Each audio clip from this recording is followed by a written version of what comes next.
Hello, these are the lesser known news stories from the Ukraine war for December 1st, 2025. I'm back after taking quite a long hiatus away from making these videos, but I decided to start making these again. So I'm just going to dive right in and start with the first story of today. So this comes from the Ministry of Defense of Russia's RootTube page, and it's a video that they posted of basically a publicity stunt, a propaganda stunt that they staged in the Russian-occupied part of Donetsk. And they show themselves, Russian soldiers, stopping female drivers as they're passing through this little checkpoint that they set up to wish the women a happy Mother's Day, which is celebrated in Russia on November 30th. Unlike in Ukraine and in much of the rest of the world where it's celebrated the second Sunday in May. And so the Russians, they handed these flowers to the drivers, and this likely actually instilled more fear into many of the women who probably know the Russians' true intentions and also fear the Russians because of the occupiers' history of mistreating and abusing many of the citizens in the Ukrainian citizens in the occupied territories. And this is also like this propaganda stunt also appears to demonstrate another attempt by the Russians to try to erase Ukrainian identity by basically moving Mother's Day to November 30th instead of in May, which is when it's normally celebrated in Ukraine. So the next story is from Army Inform, and this basically is this is another publicity stunt by the Russians that went wrong. So a small group of Russian soldiers entered the largely destroyed city of Volkhansk, which had been occupied by the Russians in February of 2022, but was liberated by the Ukrainians in September of that year. And so after the small group of Russian soldiers entered the city yesterday, they tried to install this Russian flag on a ruined building for basically a propaganda photo opportunity to make it appear as though the Russians had retaken the city. But the Ukrainians still say that, no, it's under Ukrainian control.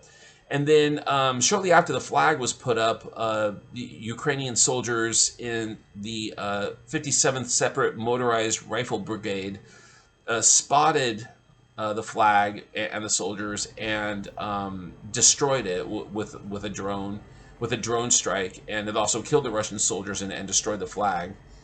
And this report, which comes from the Army Inform website, also noted that this was Russia's third attempt at this type of publicity stunt just in this fall alone. So within the last few months, this is the third time Russia has tried to do something like this.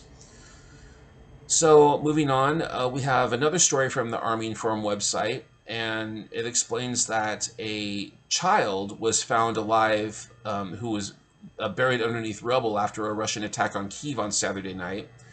And the rescuers heard the child crying while he was still trapped underneath the rubble, and were able to free him and transport him to a local hospital where he received treatment. And I don't know the child's current condition, but he's probably okay, and it appears that he did survive the attack, and that he's hopefully doing well at this point.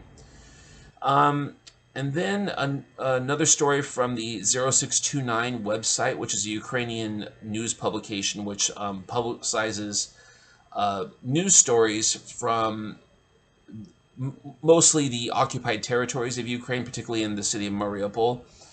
And since Russia's full-scale invasion began of Ukraine in 2022, and the subsequent occupation of some of Ukraine's eastern and southern territories, there have been reports of sexual violence within these territories. And however, the problem of sexual violence has been largely underreported. A lot of these cases have occurred in the Donetsk and Kherson regions, mostly against women. But there was another case that this article explained that involves a Ukrainian man who was kidnapped by Russian soldiers, and the Russian soldier regiment was led by a man named Roman Popov. They kidnapped this man and beat him.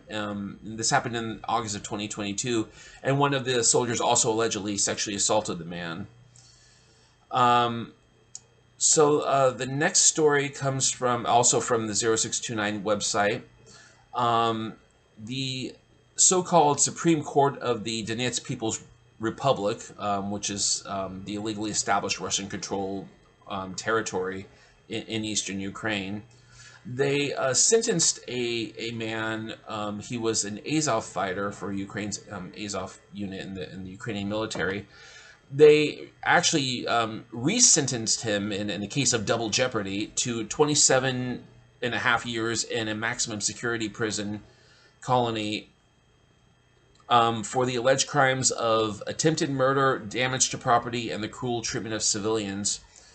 And prosecutors claim that he and the guy's name is Edward Verbansky.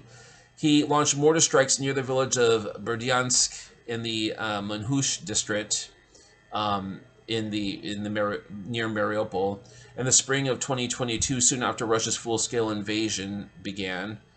And initially, after he had been arrested by the Russians and tried, he initially received a 22-year prison sentence in September 2023.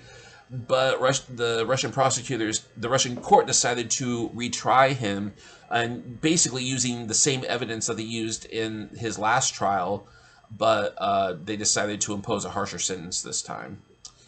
So anyway, that is all for the news stories today. If you like this content, please be sure to like and subscribe, and I'll catch you all next time. Thank you.